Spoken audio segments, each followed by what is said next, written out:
자, 그러면 이제 남명 정권 관련된 내용을 이제 보겠습니다. 여기 보면 이제 그 동계 남명 정권 내용이 좀 약간 부실하거든요. 예. 그래서 있는데, 이 부분은 이제 그 재미나이 통해서 좀 학습을 해볼까 합니다. 제가 그 전 시간에 그 소리 공유를 안 해놨어요. 그래가지고 지금 인강 듣는 분들은 이게 들리지 않을 거예요. 이게 테스트 화면만 쭉, 보여줄 텐데, 요거는 제가 그냥 텍스트 한번 봐주시고요. 여기 소리 공유 다시 해놨거든요. 그래서 요번부터는 소리 공유해서 그 재미나의 그 목소리가 녹음이 될 거예요. 그래서 그전 그 강의는 좀 안 해놨기 때문에 그냥 테스트 중심으로 좀 봐주시기 바랍니다. 양해 부탁드리고요. 자, 그럼 남면 정권 관련된 내용을 이제 좀 보겠습니다. 요게 예전에 한번 기출에 나왔기 때문에 나올 가능성이 좀 있거든요.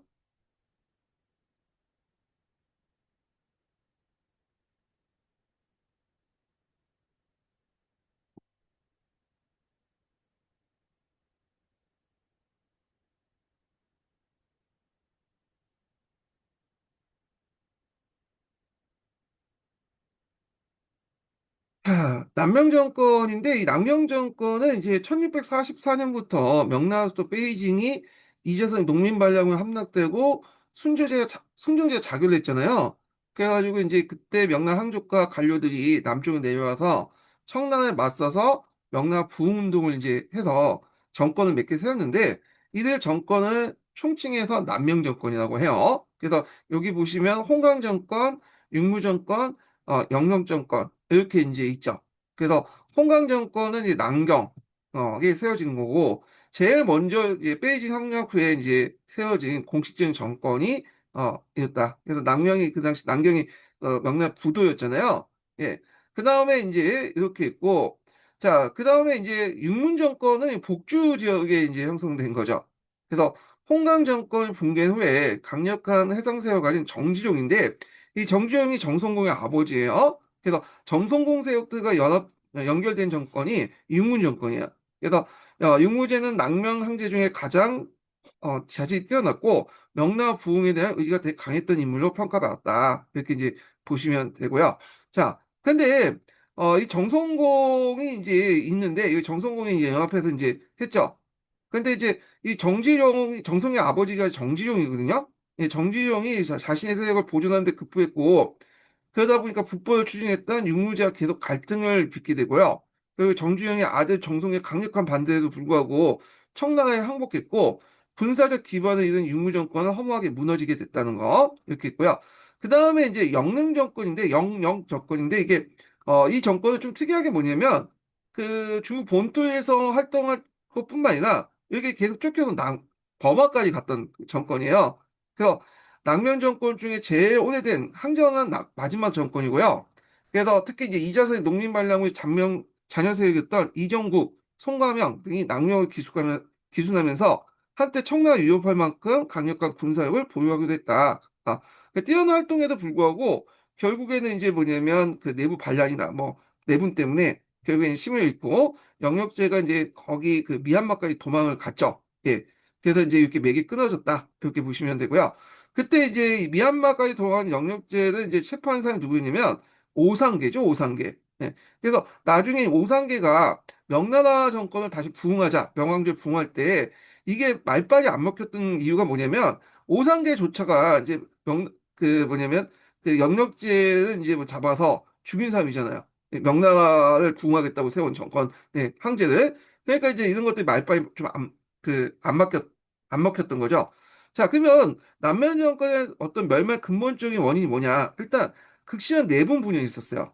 그래서 남면 정권의 제일 이제 문제점이 내부의 적 때문인데 황제가 무능했고 신하들이 당파 싸움에 되게 몰두했다는 거죠. 그래서 뭐 여기 앞에서 이제 얘기한 것처럼 그 안에서 독립파와 또 비독립파까지 만들어져 가지고 지네끼리 치고받고 싸웠고 그 다음에 반청복몽이라는 이제 구호만 있을 뿐 통일된 전략과 비전이 없었다는 거, 그 지도층의 무능과 부패가 있었고, 그 다음에 이제 청나라가 이걸 진압하는 과정에서 오상계 같은 항장들, 명나라의 이제 그 장군이었는데 청나라에 항복했던 항장들 적극적으로 이용해갖고 낭명 정권을 공격했다. 이렇게 이제 보시면 되겠습니다. 자, 그래서 이 낭명 정권 관련된 내용을 이제 좀 봤고요.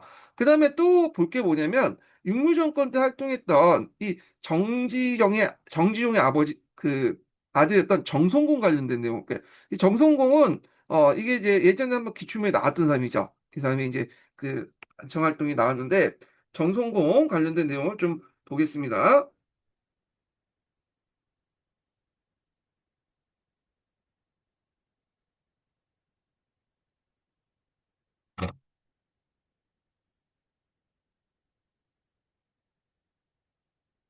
예, 자, 조사가 틀렸네.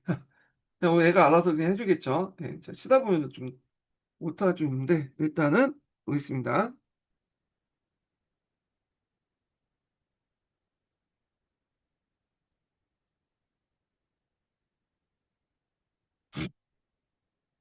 자, 정송공은 이제 명나라 멸망 후에 반청 복명의 기치를 내걸고 청나라에 싸웠던 인물이야. 이게 남명 정권의 이제 최후의 영웅인데 서양에서 낙명 황제 에게 받은 성의 국성을 종칭 야를 붙여서 국성야라는 이제 민남아 발언을 불렸다고 해요. 예. 그래서 국성야는 이제 많이 알려져 있고 그리고 이제 이 사람은 이제 그 대만에서 있는 이 네덜란드인들 쫓아내고 한족 왕조, 예, 정시 왕조였던 사람이죠. 그래서 그 아버지가 정지용이고 어머니가 이제 그 일본 사람인 것 같아요. 예.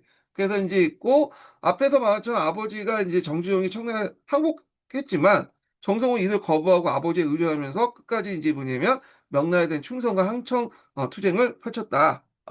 그리고 이제 육무제로부터 항시성인 주씨라는 성을 하사받았다. 어, 그래서 이제 국성여라고 이제 불렸던 거고. 자, 그래서 이 사람이 예전에 시험문이 나왔던 것이 남경 공략 사건 때문에 그래요. 예. 이 사람은 이제 1659년에 남경을 공략을 했죠. 수십만 대군을 이끌고 장강을 이제 거슬러 올라가서 명나라 옛 수도였던 남경을 포위했다가 결국엔 청나라 조정을 공포를 떨게 했는데 이때 이 남경 공략 사건 때 그때 물론 실패했지만 결과적으로는 그 당시 강남 신사들이 적극적으로 도와줬어요. 이 사람이. 예. 그래서 이제 있고 결국에는 이제 실패하고 나서 대만을 점령했죠. 그 당시 대만은 네덜란드가 이제 통치하고 있었죠. 원래는 이제 그 앞에 포르투갈이 통치했다가 곧바로 네덜란드가 또 통치하고 그래서 이때 대만을 포로모사라고 했어요. 예. 하여튼 요게 이제 공격해서 여기를 이제 점령했다. 그래서 네덜란드 세력이 완전히 대만을 이제 네덜란드 세력을 대만에서 완전히 몰아냈다는 거. 자, 그래서 이제 대만을 정복하고 나서 여기에서 독자적인 이제 왕국을 만들었죠. 그렇지만 그 손자 때인가요? 그 손자 때 그 당시 강희제에 의해서 이제 다시 정복당하는 그렇게 있는데 이때 이 정성국의 업적, 대만 업적은 그 당시 대만은 그 본토인들만 있었죠. 원주민들만. 중국인 없었는데 정성공이 들어오면서 이제 중국인들이 본격적으로 이제 많이 들어왔다. 저 앞에 이제 복권 쪽에 있는 사람들이 많이 들어서 중국인들이 이제 이렇게 많이 들어오기는 계기가 되었다. 이렇게 이제 보시면 되겠습니다. 예. 그 정성공이 받은 그 왕호가 있어요. 이거 안 나왔는데?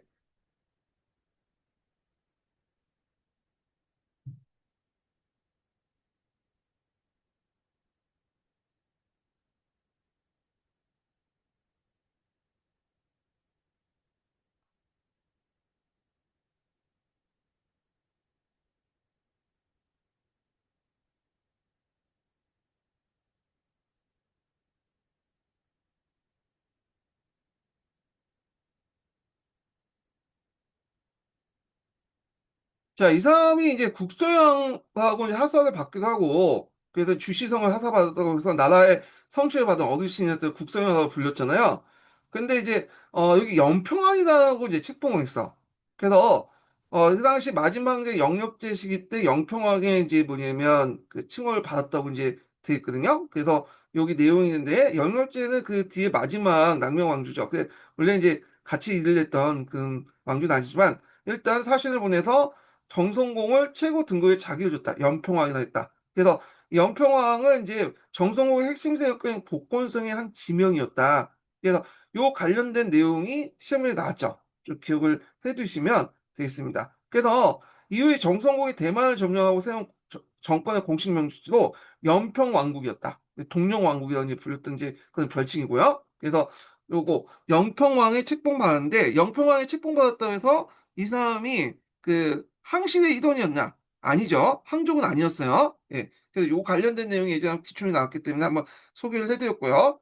자, 그래서 내용을 한번 읽어보겠습니다. 지금까지 설명한 내용을. 그래서 명이 망한 후에 그 유족과 관료들은 남경에 남경 정권을 수립하고 고강을 이제 옹립하여 홍강제로 이제 추대됐다. 그래서 강남과 복권 강도지역에서 명예 부흥운동을 전개했으나 명만리의 독립화와 비독립화 및 대립 및 분당 정책이 계속되어 차를 무너졌고요. 마지막 남명 정권, 영령 정권도 그 당시 1660년 영력제가 버마까지 쫓겨갔다가 체포되어 죽은 후 와해되었고, 또한 정성공도 대만에서 반청 복무운동을 전개했는데 이 정성공의 손자 때일 거야. 아마 손자 때 강희제 때 편정되었다. 이렇게 보시면 돼요.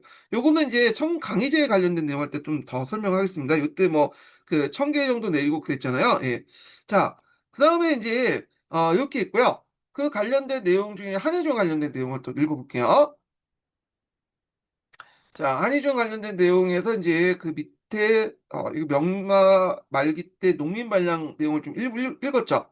그래서 그 다음 부분 한번 읽어보겠습니다. 254페이지 볼게요. 자, 명월 멸망을 몰고 간 말기 농민반려의 직접적 원인은 기근이 인한 기압폭등이었다. 그래서 청계제 7년에 숙련제 원년에 거쳐서 성서동의 북부에 휩쓴 가문은 그 농민의 급한 상황을 몰고 갔다. 이렇게 있는데 이 부분은 이제 예전에 했던 거기 때문에 여기는 중복된 설명이기 때문에 일단은 이렇게 한번 예를 통해서 읽어보겠습니다. 예. 앞에 제가 읽기 시켰는데 아마 여러분들이 텍스트 화면만 보이실 거예요. 그래서 약간 이제 근데 요거는 실제 이제 읽는 걸 이제 좀 하겠습니다. 예, 앞에 있는 내용하고 좀 겹치기 때문에 예를 통해서 한번 읽어만 보고 정리 좀 해주시면 될 것 같아요. 읽으면서요. 예. 챗 GPT를 통해서 이렇게 아까 이제 읽다가 얘가 제 소리 공유를 안 해놨기 때문에 들리진 않으실 거예요. 예.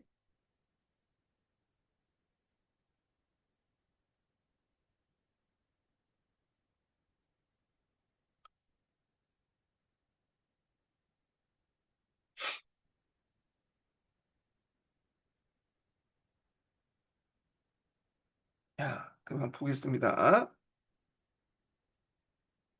명을 멸망으로 몰고 간 명말기, 농민 반란의 직접적인 원인은 기근으로 인한 기아 폭동이었다. 천계제 7년 1627부터 숭정제 원년 1628에 걸쳐 섬서성 북부를 휩쓴 가뭄은 농민을 극한 상황으로 몰고 갔다. 이들은 부호를 털고 관리와 충돌하면서 국가 권력에 저항하는 떠돌이 도적대가 되었다. 반란군에는 굶주린 농민뿐 아니라 제때 배급을 받지 못한 병사들, 마저 집단까지 가담해 각지에서 세력을 확대해 나갔다. 명주는 처음에 이들을 항복시켜 식량을 주어 원정지로 보내는 초무후策을 쓰다가 반란군이 계속 세력을 유지하자 강경 진압책을 썼다.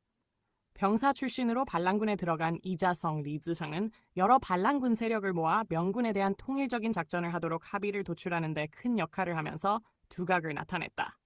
1639년 다시 중국 전역이 가뭄 등의 재해에 휩싸이자 위축되었던 반란군이 다시 활동하게 되면서 이자성도 은거에 있던 호북으로부터 하남으로 나아가면서 굶주린 농민과 여타 반란 세력을 흡수했다.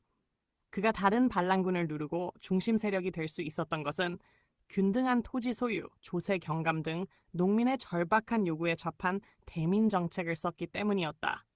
1641년 낙양을 점령한 이자성은 떠돌이 도적대의 성격을 벗어나 거점을 확보하고 도시에 대한 공격을 개시하였다.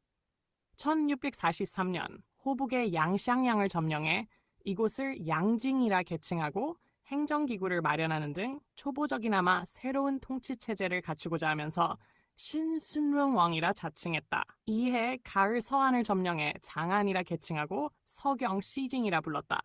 1644년 2월 드디어 새로운 왕조의 성립을 공표했는데 국호는 대순, 나순, 연호는 영창, 영창이라 했다. 자, 그래서 이제 한번 여기 그 부분 읽어봤고요. 자, 그래서 이제 그 내용부터 이제 쭉 읽어보겠습니다. 자, 정권을 수립한 이자성은 명예수도 북경에 진군했다. 당시 명예 주요군은 북방의 천군과 대치하고 있었고 반란군과 대치 중이었던 군대도 하남성에 집중돼 있어 북경 방어가 허수했다. 양간의 도움을 얻은 이재성은 4월 북경의 궁서까지 점령하게 이뤘고 마지막 이제 승정제는 아들들 평민처럼 이제 변장시켜 피난시킨 뒤 항우를 비롯해서 호비들에게 자견을 명하고 그다음에 궁선의 뒷산에 올라서 217년간 지속된 명언 이로써 자살하니 277년간 지속된 명언 이로써 자살 멸망했다. 이렇게 있고요. 그 밑에 이제 뭐 장영춘 관련된 내용도 있는데 이것도 한번 예를 통해서 좀 또 읽어보기로 하겠습니다. 근데 앞에 있는 내용과 겹치기 때문에 겹치는 내용도 그냥 읽어보는 식으로 이제 할게요.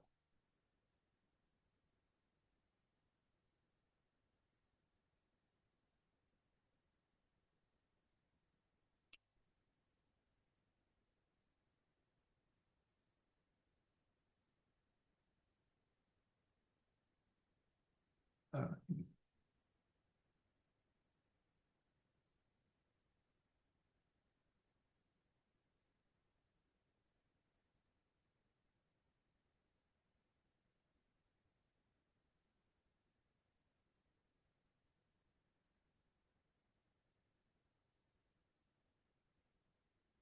북경을 차지한 이자성은 새 왕조의 체제를 정비하고자 했으나 권력이 취약한 데다 직접적인 지배 영역도 제한되어 있었다. 그는 결국 청군을 막기 위해 북서쪽에 파견되어 있던 명의 장군 오삼계와 결탁한 청군과의 싸움에서 패해 북경을 버리고 다시 떠돌이 농민 반란군의 신세로 전락해 퇴각을 거듭하다가 다음에 자살로 끝을 맺었다.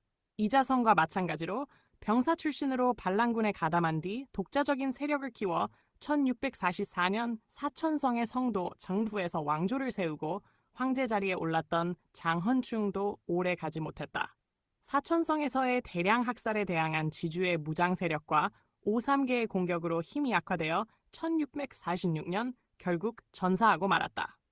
이로써 명말의 농민 반란군은 명을 멸망시키는 데는 성공했으나 자신의 새 왕조를 유지하지 못하고 이민족 왕조인 청의 중국 지배를 불러오게 되었다.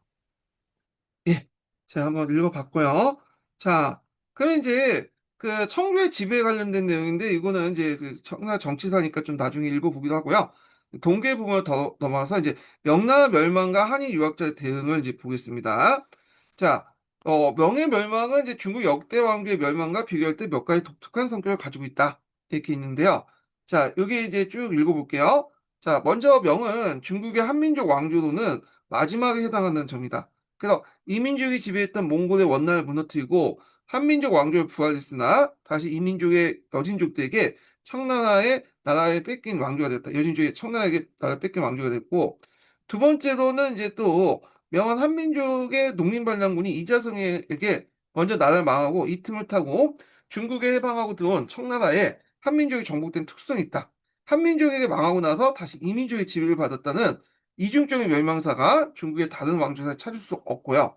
자, 세 번째로는 명나라는 건국 초기부터 황제 독재 체제를 강화하기 위해서 무수한 관료와 학자를 처형했고 뿐만 아니라 제도적 삼성을 없애고 육부를 황제 직속으로 하여 한권을 강화했으나 명일 때 무능하고 용용한 황제들이 이제 그 등장하면서 내각과 한간의 국정을 농단했다.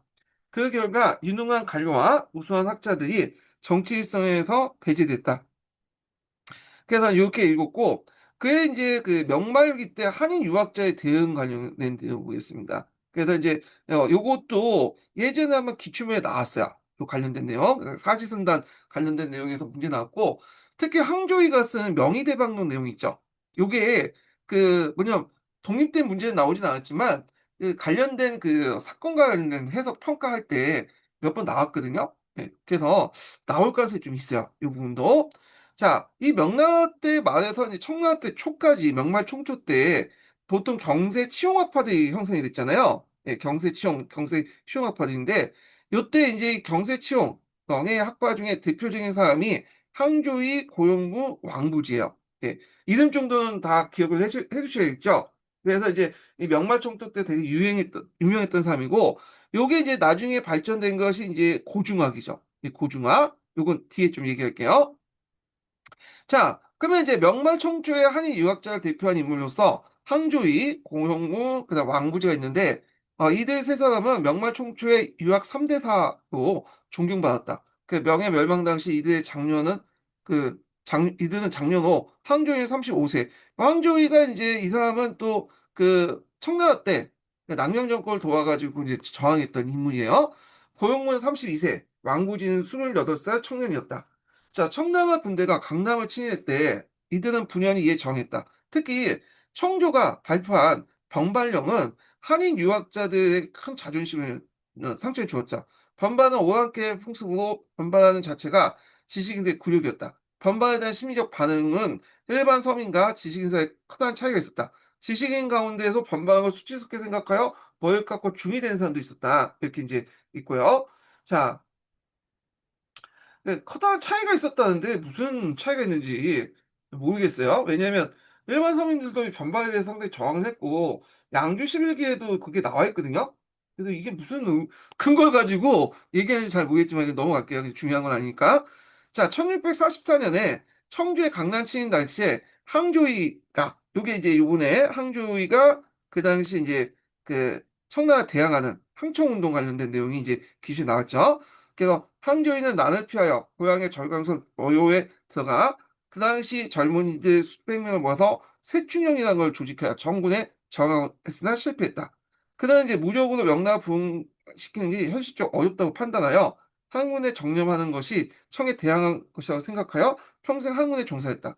근데 항조의 항문은 결국 간접적인 게 아니었고 격렬한 그 체제 비판적인 어떤 그 오는 실존적 학문이었는데 그의 학문과 사상을 단적으로 보여줄 수 있는 것이 표현된 것이 명의대방론이에요. 자, 이 명의대방론은 상당히 유명한 책이거든요. 예, 명나라가 왜 망했는가. 그래서 그거는 이제 그 뭐냐면 왕조의 교체는 패배의 책임일 수는 없죠. 이거는 그 정치를 이끌었던 이제 황제나 그 관료들의 책임이지만 이게 그 왕조가 교체된 게 아니라 이건 완전히 멸망하고 이민족으로 넘어갔잖아. 이민족으로 넘어갔잖아. 그래서 이거는 천하가 멸망한 거잖아. 예, 왕조의 교체가 아니라 이민족으로 넘어갔으니까 천하의 멸망은 뭐냐면 이건 일개 범인도 책임 있다. 그래서 요게 왜 그 명나라와 청나라고 해서 천하 넘어갔는가? 그래서 이제 이거에 대해서 뭐 정치, 사회, 경제 다 분석을 해갖고 한 책이 이 명의대방론이에요. 예. 그래서 그 내용에 보면 그 당시에 명나라 왜 멸망했는가 그 분석을 해보니까 이게 이제 그 사람의 이제 관점이에요. 그 홍모제가 문제가 있다. 이 홍모제가 재산제도를 폐지해서 지 혼자 멋대로 하려고 했다. 그런 걸 지적을 하고 있고, 그 다음에 수도를 이제 옮겼던 영락제도 비판하죠. 왜 이게 풍요한 남경을 북경에 옮겼냐. 이런 것들. 자, 그런 것들을 이제 막 비판을 하고 있고요. 예. 그 다음에 이제, 있는데, 또 이 사람이 또 특징이 뭐냐면, 천자 추대설을 주장했다는 거야. 천자가 무능하면, 뭐냐면, 일반 그 민들, 물론 이제 사대부들이죠. 사대부들이 이제 추대를 해갖고 올릴 수 있다. 그리고 왕이 문화를 교체할 수도 있다. 이런 내용인데, 그래서 이 사람을 이제 뭐라고 얘기하냐면 중국의 누스라고 얘기해요. 그만큼 상당히 가격한 주장이었는데, 그 당시에 입장 때는, 참조는 이 누스가 이제 그 항저우보다 좀 약간 뒤의 삶인데, 하여튼 뉴스가 유명하니까 이제 중국의 뉴스라고 이제 불렸던 거고요. 그 다음에 정약용의 탕론들 그 천재 교체설과 추대설이 나오거든요. 아마 저희 사상도 이 명의대방을 쓰는 항조의 사상에 영향을 받은 것 같아. 그래서 이 명의대방론 관련된 내용은 되게 중요하기 때문에 한번 또 살펴보겠습니다.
자, 일단은 그 앞부분은 이제 전반적인 설명이니까 요거에 대해서 좀 읽어보기도 하고 명의대명론 읽어보고 그 다음에 뒤에 이제 사료는 제가 이제 좀 얘기를 같이 보기도 하겠습니다.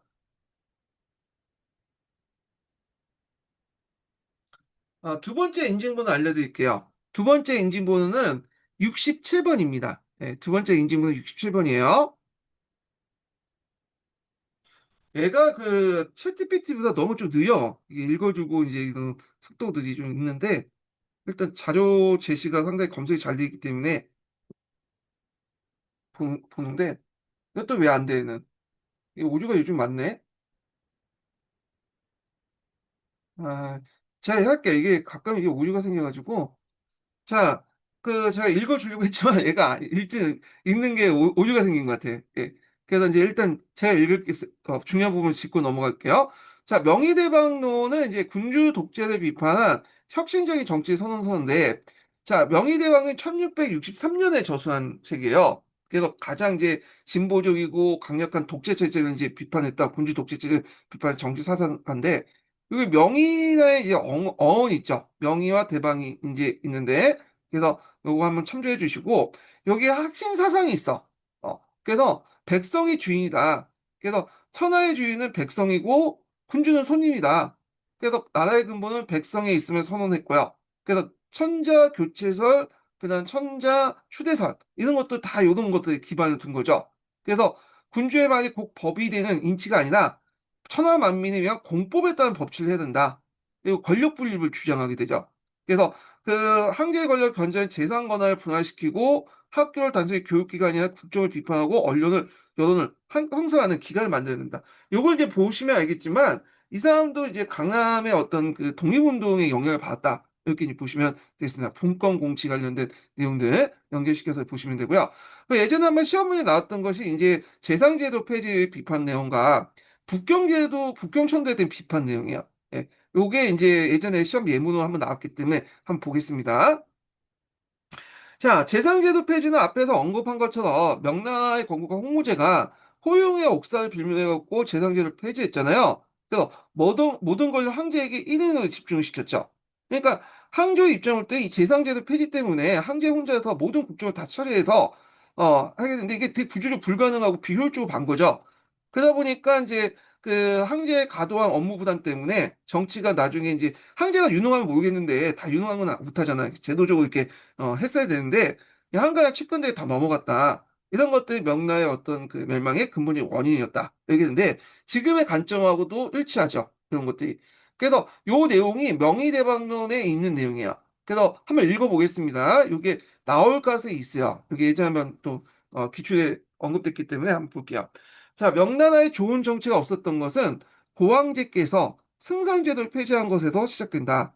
자, 옛날에 군주에게 신하가 있는 것은 마치 몸에 사지와 기, 눈, 코, 입이 있는 것 같았다. 지금은 모든 관료와 말단 서기와 노부까지도 모두 천자의 신하이며 천자가 모두 통수하니 이는 천자의 한 몸이 모든 관료의 몸을 겸하고 있는 것이다. 천자의 지혜가 모든 관료의 지혜를 겸하는 것이다. 천하의 어떤 일을 제대로 경영할 수 있겠는가? 군주 한 사람으로서 정력으로 과연 몇 가지 그러니까 한 사람의 군주가 아무리 유능하더라도 다 할 수는 없잖아요. 예, 지금도 마찬가지죠. 예. 그러니까 그 밑에 수족들이 있어야 되고 뛰어난 수족들을 잘 구성하고 이거 통제하는 데 있는 거지. 군주가 일일이 하나하나 모든 것들을 다 하고 세부적이고 업무를 할 필요 없는 거잖아. 근데 이걸 통제하기 위해서는 컨트롤 타워가 있어야 되고 이게 재상이라는 지가 필요한 거죠. 그래서 군주가 재상을 통해서 또 재상이 여러 이제 백관들을 거느리면서 이렇게 해야지. 이런 식으로 해야지 효율적인 거지. 군주가 모든 업무를 다 볼 수 없지 않냐. 이걸 비판한 거야. 예. 그래서 이 명의대방론 관련된 내용이 있고요. 그 다음에 이 사람이 또 강남 출신이에요. 그러다 보니까 이제 명나 3대 학자 영락제가 북경을 수도 옮긴 것에 되게 비판적인 게 있어요. 요거는 기출사료에 나왔던 거야. 이거는. 그래서 명의대방론 기출사료에 나오는데, 그래서 이제 요 내용을 보는데 요거는 좀 약간 우리 지금 관점하고는 좀 틀리죠. 예. 지금 북경을 옮기는 게 지금 상당히 긍정적으로 평가받고 있는데, 이 사람은 이제 이걸 대해서 비판을 한 거야. 자, 볼게요. 자, 요 내용의 비판 내용은 뭐냐면, 강남의 물자가 대운하를 통해 북경을 갔다. 이거는 이제 뭐냐면 강남 경제를 피폐하게 만들고 국가 재정을 흔드는 큰 패단이다. 그래서 이게 영락제가 청도는 명나라의 큰 실책이다 이렇게 했지만 오늘날 평가하고는 좀 달라요. 이거는 좀 비판적으로 접근해서 봐야 되는데 요게 이제 관련된 사료가 한번 나왔기 때문에 좀 보겠습니다. 자, 우리 왕조의 제도는 강남의 재물과 자손을 수도 공급하게 됐다. 잠깐만요.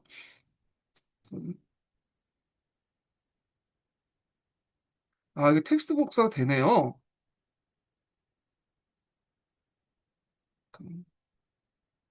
한번 시범 좀 해볼게요. 여기 옮길 수 있나?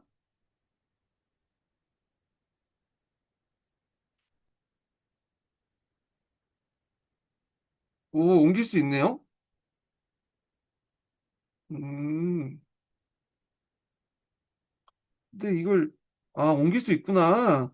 굳이 여기에서 읽을 필요 없네. 좀 느려가지고 있는데, 좀 옮겨가지고 나중에 읽을게요. 일단 읽어보겠습니다. 예, 새로운 걸 발견했네요. 자, 그래서, 우리 왕조, 이제 우리 왕조 명나라요. 강남의 재물과 세금으로 수를 공급하게 되었다. 성조께서 북평으로 청도하실 때, 당시 중신들이 번갈아 글을 올리면서 굳게 간언하였으나 듣지 않으셨다. 물론 아무런 까닭 없이 천하의 근본을 움직이는 이것은 큰 패단이다. 지금 이거 조언을 폐가 되어 지금의 이제 중국의 기름진 피와 살을 천리길을 수송하니 천하에 고갈시켜 한 사람에게 섬기는 꼴이 됐다. 청나라도 마찬가지죠. 그래서 이 당시 강남의 물자를 끌어다가 북경을 먹여 살리는 꼴이 된 거잖아요. 그래서 이거는 이제 강남 지식인이 입장 올 때는 상당히 이제 보는 입장에서 나온 거고, 예. 그 다음에 예전에 또 나왔던 걸 수정되는 그 내용 중에 하나가 이게 이제 청계령의 폐해 관련된 내용이 있어요. 이게 명의대방론이 이제 청초에 쓰여진 책이잖아요.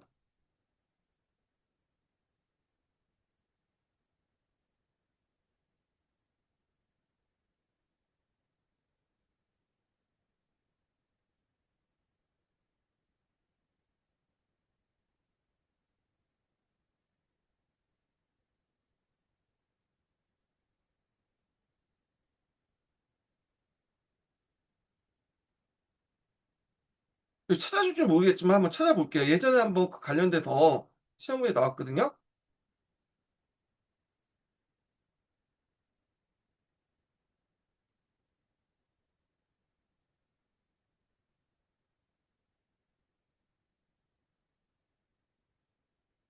여기 보면 청계령 관련된 내용의 비판 내용이 있어요.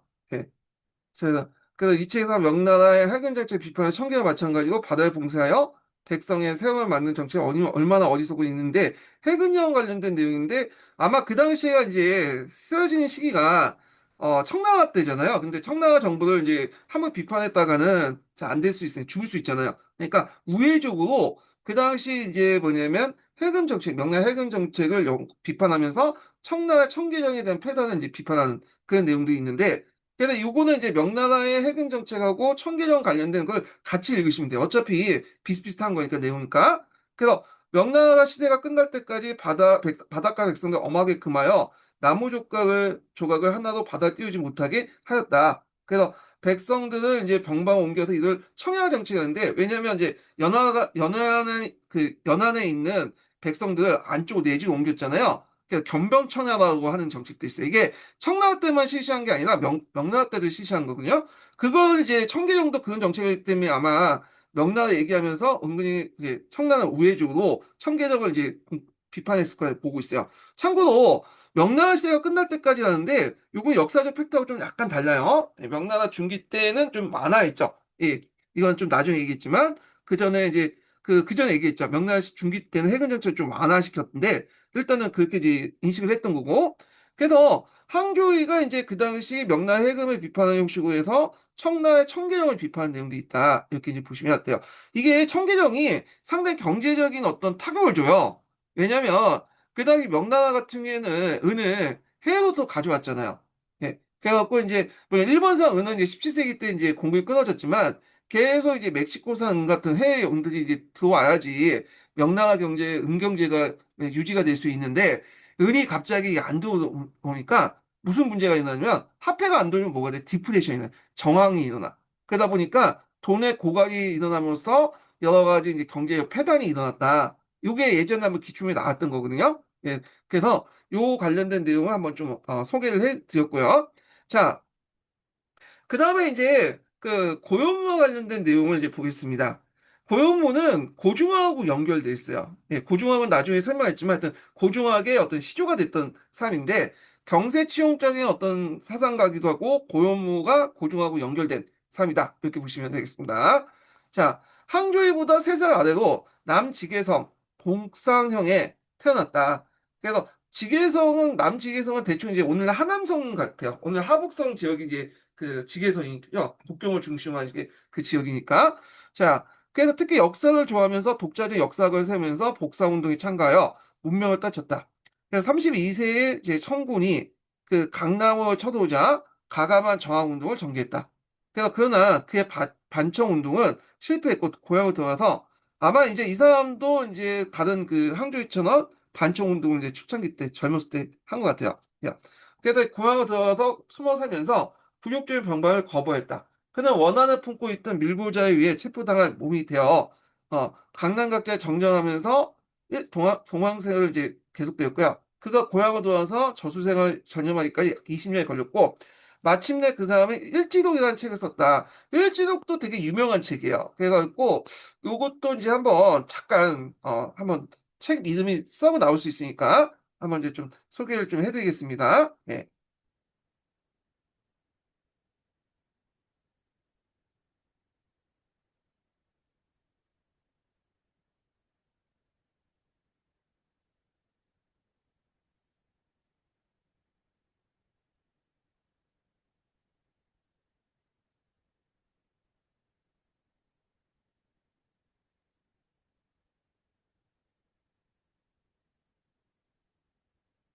자, 이게 경세치용하고 고중하고 관련된 거야. 예, 고중하 관련된 내용인데, 예, 이런 것들 이제 있고요. 자, 요 내용이 있고, 제가 아까 말을 좀 잘못한 게 뭐냐면, 천황망 필부 유책이라는 말 있죠.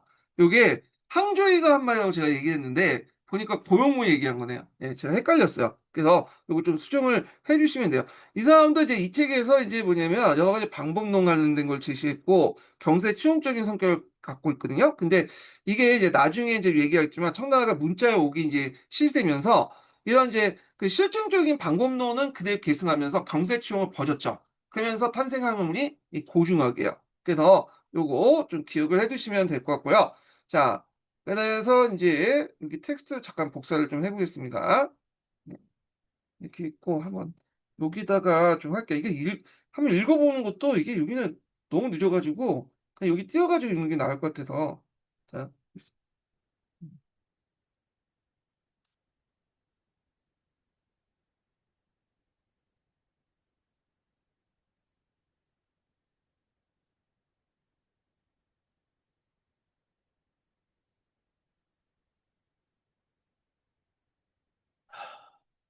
여기에서 읽는 게 나을 것 같아요. 이게 얘가 너무 느려.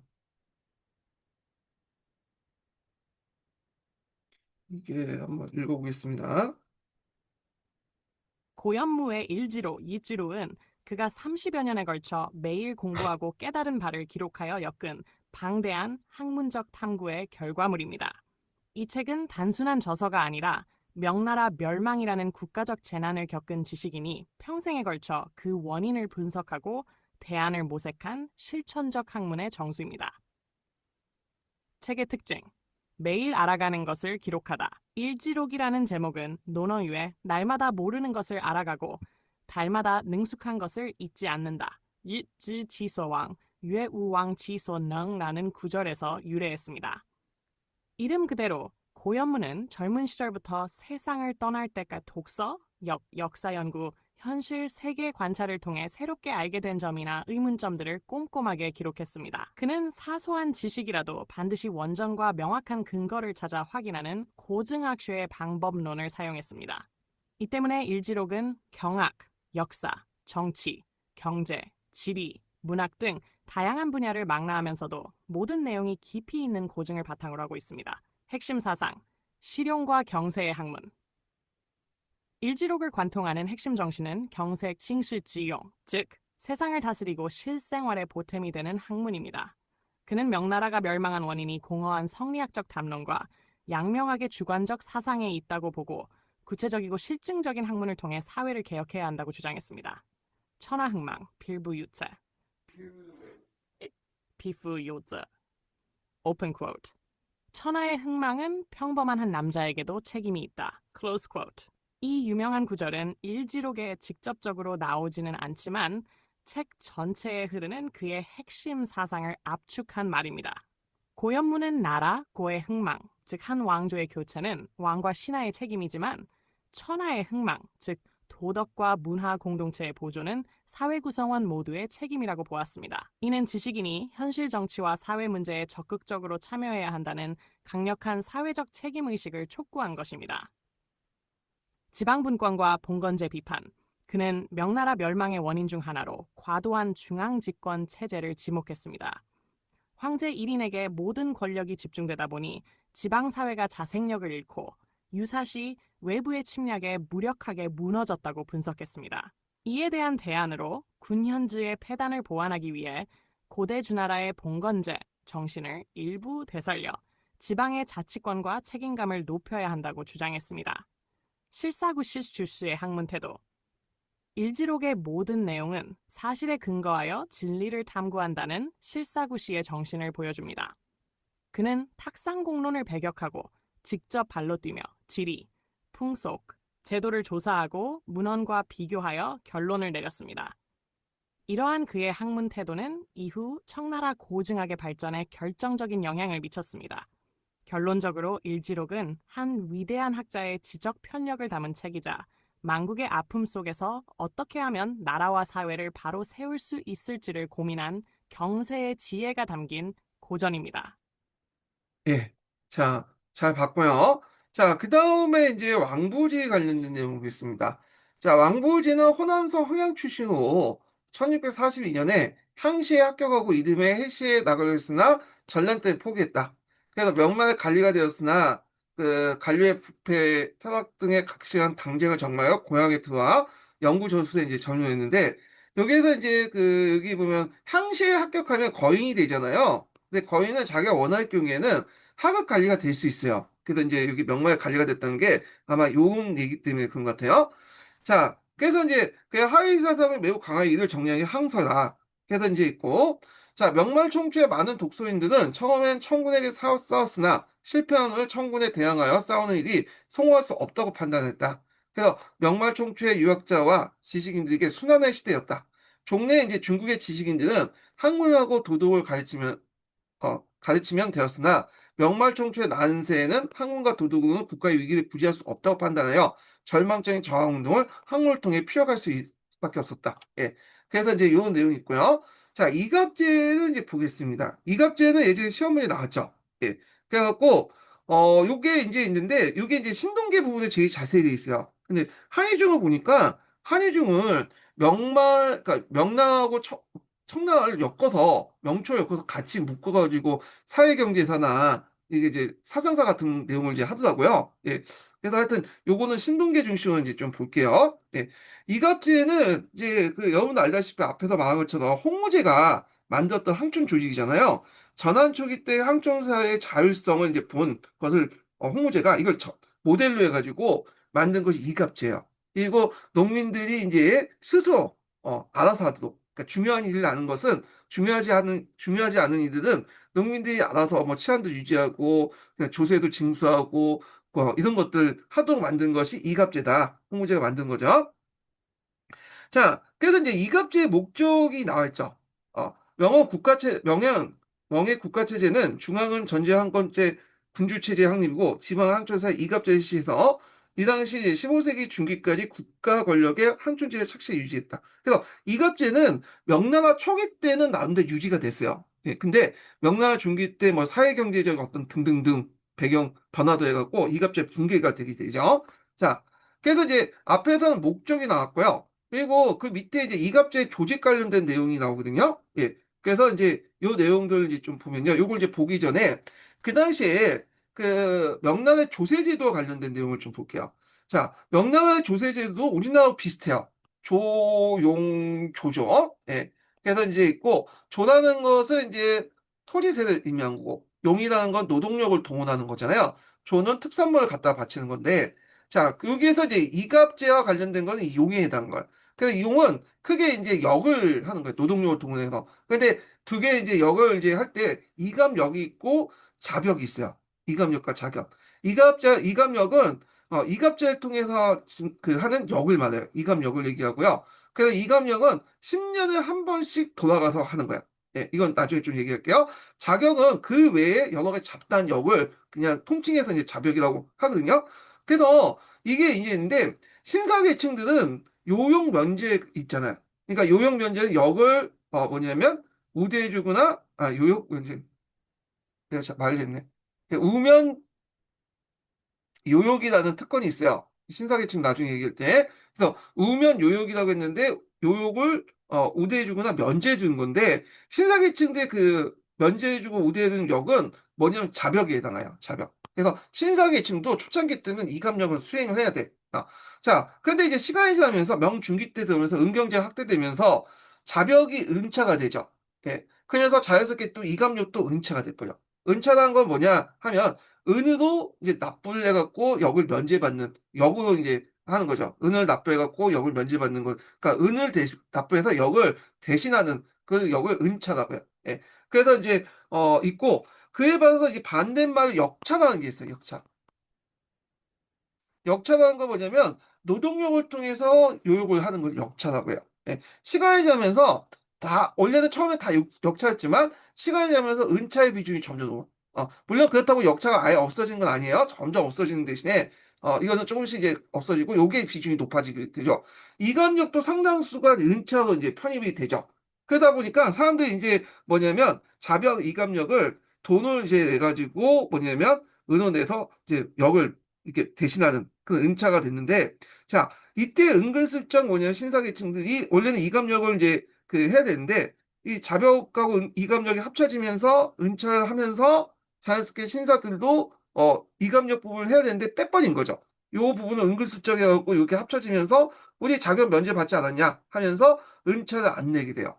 예. 그러면서 신사들이 뭐냐면 그 역을 면제받는 아예 면제받는 그러니까 이감력조차도 면제받는 것들이 중기 때부터 이제 이거죠. 이감력과 자격이 하나로 통합되고 은차로 통합되면서 뭐냐면 신사들이 외대 자격을 면제받는 것을 더 확대해갖고 은차 조간 면제받았다. 이렇게 이해를 해두시면 돼요. 예. 자, 하여튼 이감력과 관련돼 갖고 이제 했던 역을 이제 이갑제가 이감력을 관련된 역을 했고요.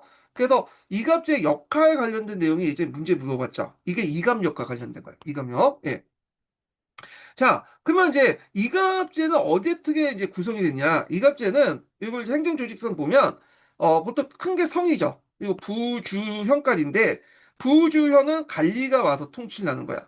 예. 그래서 거기에 이제 지방관 있고 그 밑에 이제 리라고 하는 이런 이제 선의들이 이제 통치를 했던 거고 보통 이갑제는 그 밑에 현 밑에 단위 현과 리 단위죠. 여기까지가 이제 관리를 파견하기는 좀 힘드니까 자치조직을 만들어 갖고 했고 그래서 이제 이갑제를 만들었고 이감력도 수행하고 뭐 치안 유지도 하고 그 부역 항체도 이제 뭐냐 만들고 그런 것들을 이제 했다 이렇게 보시면 되겠습니다. 예. 자, 그래서 이제 요 관련된 내용을 한번 볼게요. 자, 중국의 항초는 보통 현 아래 향이 있고 그 아래 니나 촌이 있죠. 명예태조는 홍무 14년에 원대 사제를 폐지하고 현 아래 이제 항촌의 조직을 하기 위해서 이갑제를 실시했다. 자, 이각지의 이제 목적 쭉 나오죠. 중앙의 행정명령을 이제 농촌사에 깊숙이 침투시키고 세역의 효율적인 징수 및 총각 공동체 항전 칠수 유지 목적으로 실시했다. 이게 목적이에요. 자, 그럼 이갑지의 구성을 이제 보겠습니다. 자, 이갑지의 구성을 보는데 이게 좀 약간 지도와 함께 이제 볼표 있어갖고 일단 볼게요. 여기 보면 자, 이갑지의 구성인데 이게 아트라사 중국사에 있는 내용이 이제 있어요. 여기 보시면 자, 여기 보면, 크게 이제 110호로 이렇게 나눠요.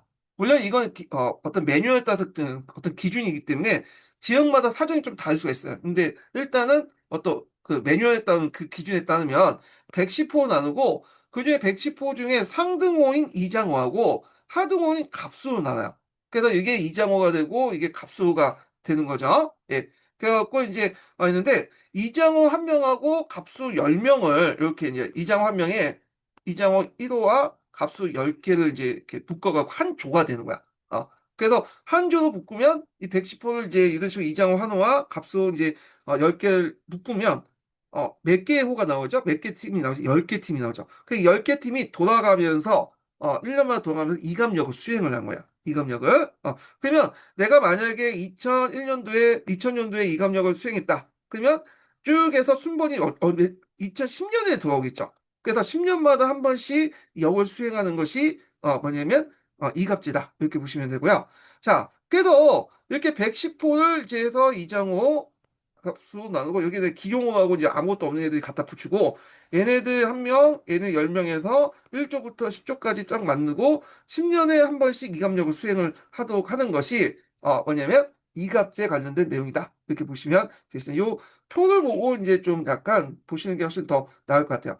그래서 이걸 이제 이갑제를 주도했던 그 주도총을 보면요. 여기 좀 나와 있지만 이장, 이노인, 양장, 밥술. 이갑제 아까 설명한 이갑제에서 이제 주도한 이장은 이갑호를 얘기한 거고 그 외에도 뭐 이민의 재판이나 연월 대변, 그 연월 대변하고 상호 부조를 지도하고 그 다음에 몇 개 또 일을 통제하는 양장도 있고요. 그다음 수리시설 담당하는 당장도 존재하고 있다. 이게 신동계에 있는 내용이 좀 있다. 읽을 그 내용이 있다는 걸 좀 기억을 해두시면 되겠습니다. 자, 그러면 이제 내용을 좀 볼게요. 자, 여기가 이제 이갑제 구성 관련된 내용이군요. 자급 자족이 가능한 110호를 일리로 편성하고 인정수와 자산의 등급에 따라서 호등을 구분하였다. 그래서 110호 가운데 상등호 10호를 이장호, 나머지 이제 뭐냐면 100호를 갑수로 하여서 1갑에 이제 10호씩 배속하고요. 그다음 소장농과 토지를 보유하지 못한 호는 이거는 이제 이장호든 갑수는 어느 정도 토지를 보유한 호를 얘기한 거고 이게 토지를 보유하지 않은 호가 있잖아요. 이때는 기종호로 해서 그 앞에 110호 아래 이제 아래 덧붙였다. 이갑제 이제 뭐냐면 조직 구성이 나왔습니다. 자, 그다음 매년 이장 한 명과 갑수 10명이 이제 돌아가면서 윤변제로 10년에 한 번씩 이제 이갑력을 수행하게 되는데 이갑력의 내용은 이제 쭉 나왔는데 요거 예전에 기출문제 나왔죠. 이갑제가 어떤 역을 수행하는가? 부의 부역 징수, 치안 유지, 재판, 교화, 부역 항체 작성 등이 항총 업무의 모든 기능을 수행했다. 그러니까 오늘날 국가 권력이 했던 이 조세징수나 행정문서 작성 이런 것들, 그러니까 동사무소나 거기 했던 것들을 다 이갑제가 이제 했다고 보시면 돼요. 이갑력의 일환으로. 그래서 뭐 조세를 징수하거나 행정 업무를 보거나 그냥 간단한 이제 재판을 하거나 치안을 유지하는. 그러니까 오늘날 국가 권력이 하는 동사무소나 저기 지구대에서 하는 역할을 누가 했다?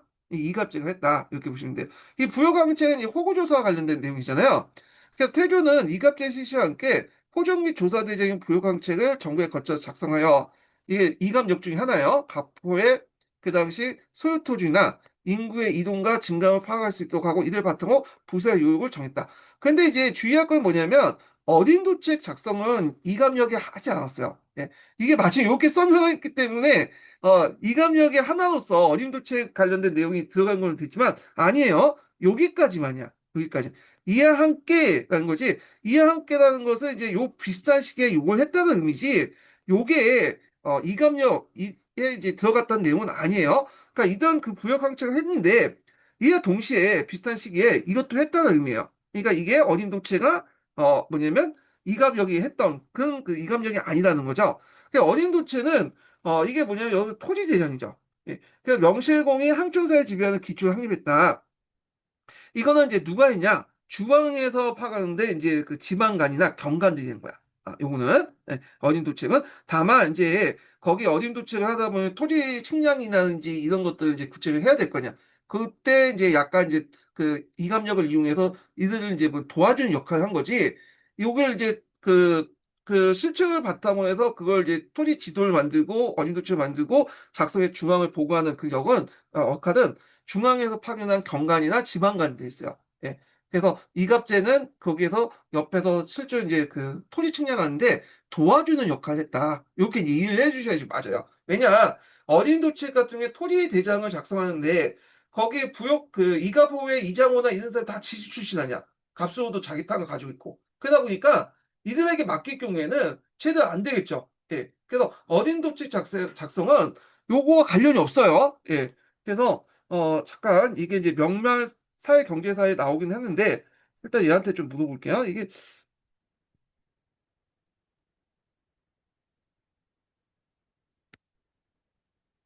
얘는 제대로 답변하지 모르겠는데 일단 물어보겠습니다.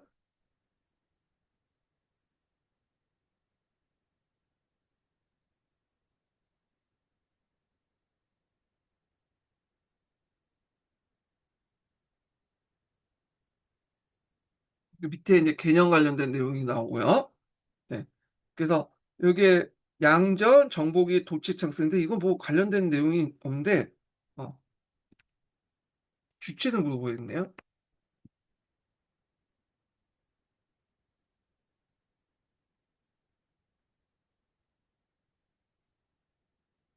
네, 안 돼.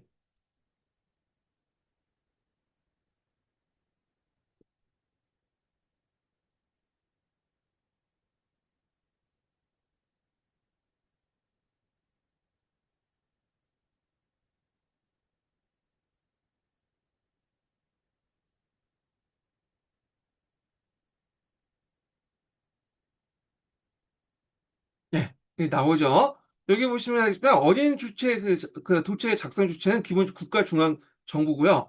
그리고 중앙에서 양전사를 파견해갖고 그 다음에 또 있고 거기에서 지방 실제 책임자가 관찰사 그 지방관이죠. 예, 그래갖고 이제 있고 그 밑에 시다바이 역할을 했던 것이 이제 뭐냐 이갑제가 이제 일부 동원돼갖고 그렇게 했다는 걸 보시면 되겠습니다. 그래서 이 어린 도체의 작성은 이갑력의 일부가 아니에요. 중앙 정부에서 파견한 이런 중앙 그 양정사업, 그 다음에 그 지방에 있는 수령들을 얘기하는데, 이 관찰사 수령이 좀 약간 우리 한국식으로 표현한 것 같은데, 그래서 이제, 내용을 관련 사료들을 한번 좀 볼게요. 이게 나온지 모르겠지만,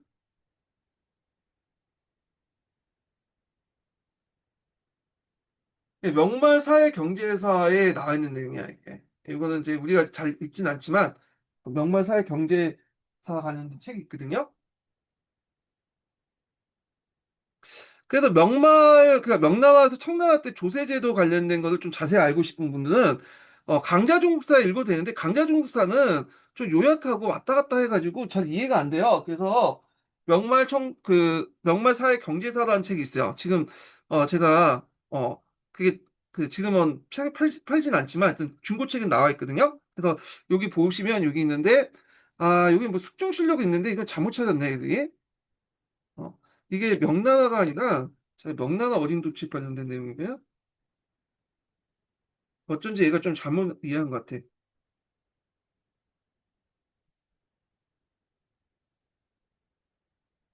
조선을 생각해서 하는데 명나라는 주체를 집어낼 것 같은데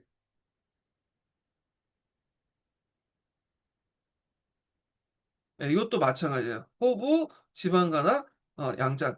해갖고 그 앞에 이제 실무 담당자는 그 밑에 이갑제가 옆에 도와줬지만 실제적으로 이제 그 중앙정부와 지방간회가 했다. 그러니까 도와주는 역할이었다. 이렇게 이제 기억을 해두시면 되겠습니다. 그래서 그 밑에 이제 관련된 그 내용들이 쭉 있죠. 그래서 어린 도책 관련된 내용인데 중앙정부에서 파견된 이제 관리의 지도 아래 그 당시 그 지방민들 일부가 동원돼 갖고 이제 했다.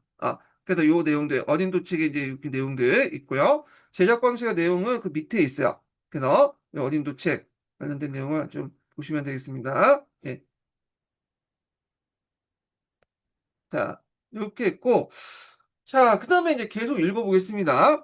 자, 이장과 갑수의 임무는 10년마다 한 번씩 돌아다니면서 막독했다. 이깟 각 리에 이제 덕망이 있고, 나이가 이제 지긋한 인호인을 두어서 이민의 재판과 교화, 여론의 대변, 그리고 항해 질서 유지와 상호 구조를 지도하도록 했다. 자, 이 밖에 이제 하남 지역의 일부 지역에서는 양장과 당장을 뒀고, 양장은 몇 개 혹은 수십 개의 일을 통솔하도록 하였고, 당장은 주로 이제 수리시설 책임을 맡겼다. 자, 이들은 이장, 인호인, 양장, 당장은 대부분 대토제수한 지주계층으로서 정통적인 그 황촌의 간섭적 지배자이기도 했다. 명조는 이들에게 국가 권력 위임하여 황촌을 지배하도록 했고 그 대가로서 여러 가지를 맡기게 되며 실제 황리의 지배자가 되었다. 이렇게 있고요. 그 밑에는 이제 이갑제 붕괴와 관련된 것들이 있어요. 이갑제가 붕괴되면서 명나라 중기 때부터 이제 붕괴되면서 그 이갑제의 역할을 누가 이제 맡게 되냐면 신사계층들이 맡게 돼요. 신사계층들이요. 자, 그러면 이갑제가 왜 붕괴되냐? 그 여러 가지 이유가 있겠죠. 일단은 이갑역 자체가 10년마다 한 번씩 윤번제로 돌아가죠. 그러니까 이게 이제 그 좀 하면 다른 사람이 넘기니까 자기가 맡은 일을 대충대충 하고 그냥 넘겨버리는 책임의식이 없죠. 그러니까 책임의식 별로 없었고 책임 소재가 명확하지 않기 때문에 이게 제대로 운영이 안 됐고, 그 다음에 원래는 명나라 초창기 때는 알뜰 사뜰 이제 재정을 운영했기 때문에 큰 문제가 없었는데, 나중에 이제 그 명나라가 이제 행정 규모가 점점 커지면서 재정 규모도 확대돼 나가죠. 또 명나라 그 황제들 돈을 얼마나 많이 써요. 그러다 보니까 명의 재정 규모 확대되고, 이게 이제 그 토지세 외에도 이제 거기에서 충당을 못하니까 여러 가지 명목으로 이제 노동력을 통해서 충당하게 되고, 특히 노동력에서 은차 같은 게 많잖아요. 그러니까 이걸 통해 많이 징발을 하게 되고, 그 다음에 신사층의 요용 면제요. 그러니까 앞에서 말했던 신사층들은 이감력하고 자벽이 있죠. 예. 원래는 이감력은 수행하고 자벽은 해야 돼. 아니, 맞아. 이감력은 수행하고 자벽은 면제받는 그런 것들이 있는데, 시간이 가면서 이감력과 자벽이 결합이 되면서, 하나 합쳐지면서, 어, 은납화가 되죠. 은차가 되면서, 이때 이제 이들이 이제 자병만 면제받아야 되는데 은근슬쩍 은차 통합되면서 이감료까지 면제받으면서 하게 되죠. 그러면 요 면제받는 것을 누군가 해야 될 거 아니야. 그러니까 누군가 있어. 그 밑에 있는 이제 신사층 외에 비신사층 지주들이나 이런 사람들, 농민들이 했기 때문에 이 부담이 더 커졌다. 이런 것도 있고요. 자, 그 다음에 중앙의 권력이랑 지방의 통치의 약화 이런 것도 이제 제대로 이제 걷어내지 않은 이제 이걸 판단을 못하고 여러 가지 가정주부들이 통제할 수 없는 그런 것도 있고 그 다음에 신사층들이 앞에서 말한 것처럼 이거 똑같은 건데 요역들을 이제 자기가 해야 할 이감력을 관련된 돈을 안 내고 은차를 납부하고 다 이제 이런 식으로 정관시켜 버렸잖아. 자기 안 내고 하니까 그 내용들이 이제 뭐냐면 농민 부담을 가속해서 있고 상품화폐 경제의 발달 이런 것도 이제 이갑제의 이제 붕괴가 될 수 있죠. 그런 것들. 자, 그런 등등 여러 가지가 있어요. 복합적인 원인이 있는데, 자, 그러면 하나하나 읽어보겠습니다. 자세한 내용 여기에서 밑에 있는 내용 한번 읽어볼게요. 자, 이갑제의 기반 후에 명초에는 사회적 비교적 안정되었다. 그래서, 그러나 명의 건국 후 100년이 지난 명대 중기의 15세기 중엽 후기부터는 16세기에 거쳐서 점차 이갑제가 번질 해체되었다. 특히 이제 16세기에 접어들면서 명대 사회는 경제적 발전에 따른 항총 사회 급격한 변혁이 일어났는데, 자, 몇 가지 원인을 좀 보면요. 이갑제하에서 지배층은 이장, 이노인, 양장층이었는데, 이들에게 맡겨진 이갑 전역은 10년 이내 윤번제였기 때문에 부역 징수 업무가 고정되지 못하고 이에 따라 부역 징수에 차질을 가졌다. 그냥 앞에서 언급한 것처럼 자기에게 이제 딱 그 맡은 기간만 지나면 어떻게 넘겨야 되겠죠. 그러니까 이제 대충 하고 그냥 대충 넘기고 10년 사이에 이제 계속 하다 보니까 윤변제도 이게 제대로 일을 수행 못하죠. 전문성이 떨어지잖아요. 자, 이런 것도 있고 그 다음에 또 재산 등급도 10년 사이에 재해나 질병, 전란도 변질돼. 그러니까 어떤 사람은 예전에 이제 뭐 이장호였다가 토지가 없어져가지고 이제 값으로나 떨어지거나 아니면 저쪽 기룡호가 되는 사람들 있죠. 근데 이런 사람들에게 이제 뭐냐면 예전처럼 이제 부담이 큰 이장호 호를 부담이 이장호란 이유로 부담이 큰 그 뭐냐 역을 부담할 경우에는 상당히 이제 그걸 못하게 되죠. 그러니까 도망갈 수밖에 없겠죠. 그래서 이게 이런 것도 있고 자, 그다음 명의 재정 규모가 계속 확대돼서 국가 재정과 관련 은에 대한 수요가 증가되면서 명초에 비교적 가벼웠던 부역이 점차 늘어나서 농촌사회 압박에서 이각제 붕괴시킨 결과가 같다. 그 당시 역 중에 상당수가 은차된 게 많죠. 예. 그 역차도 있지만 은차도 있기 때문에 그것이 다 이제 뭐냐 역으로 넘어와서 세금 조세 비중에서 이제 역에 차지하는 비중이 높아지면서 이는 은을 많이 납부하는 그 문제점이 일어났고 그 다음에 항신 여기 항신은 신사계층이에요. 명예항신계층은 15세기에 갑자기 등장한 게 아니라 예전부터 있었어. 우리가 나중에 얘기했지만 보통 현직이나 퇴직, 후직관리는 신이라고 하고 거인, 감생, 세원 같은 하기 수혜자들을 이제 뭐냐면 사라고 하잖아요.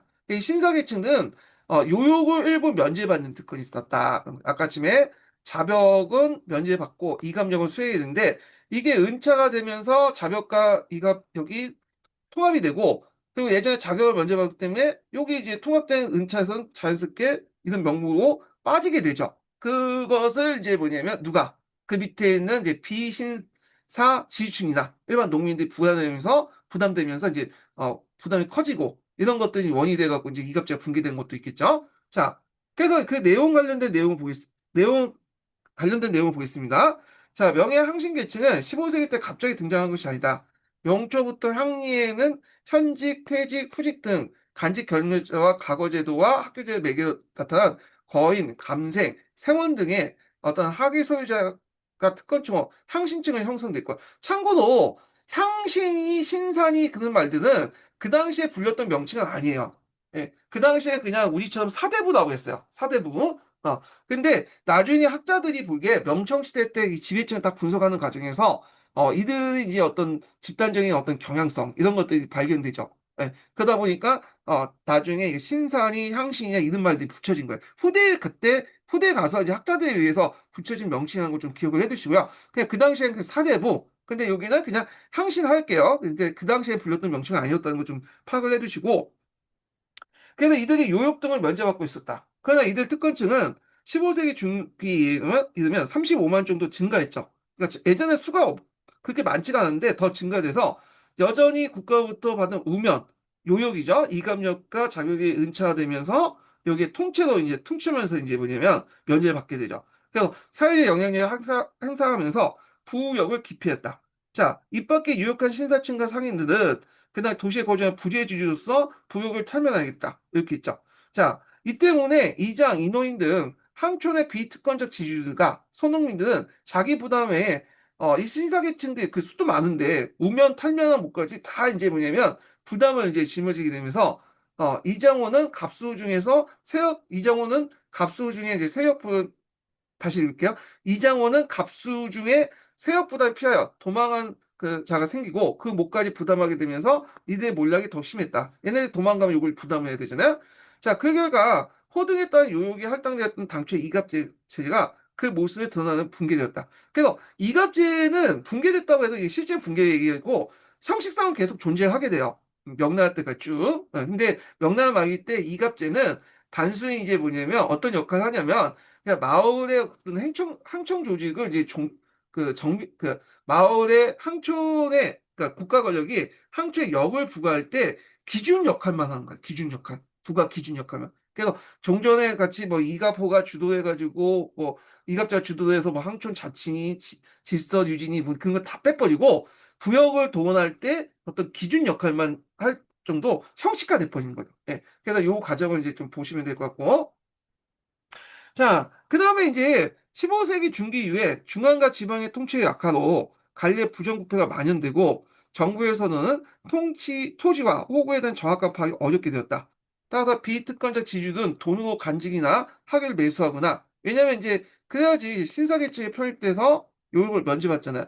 종적인 결합으로 신사가 되려고 그게 여의치 않으면 내무이나 부역황제 번조해서 하였다. 이렇게 탈면된 부역은 심어놓은 또 농민들에게 전가되고요. 그래야 이제 명예 중기 이후에 자작농뿐만 아니라 이장, 양장호도 몰락하면서 농촌이 화폐되고 계층 분화 형성이 촉진되면서 이갑제도 붕괴될 수밖에 없었고 원래 이갑제 고유 기능은 다 빠지고 나중에 부역을 부과하는 어떤 형식적인 그 부과 기준으로만 남게 됐다. 이렇게 보시면 되겠습니다.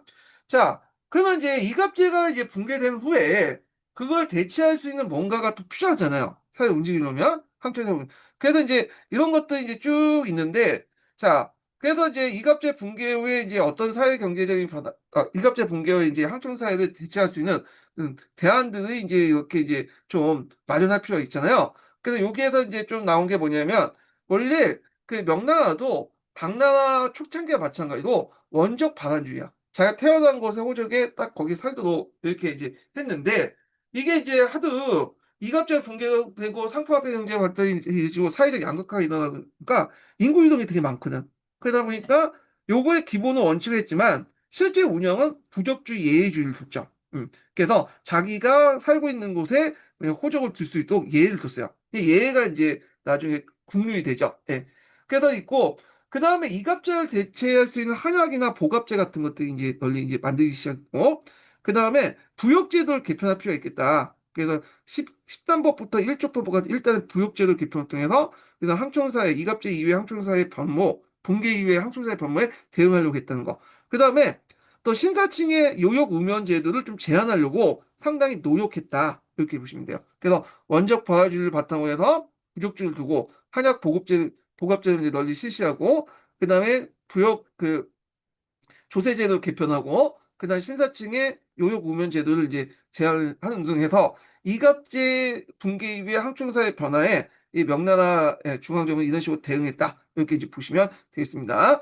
자, 요 관련된 내용이 그 밑에 쭉 있는데 자, 요거는 좀 쉬었다가 진행을 또 해볼까 합니다. 예.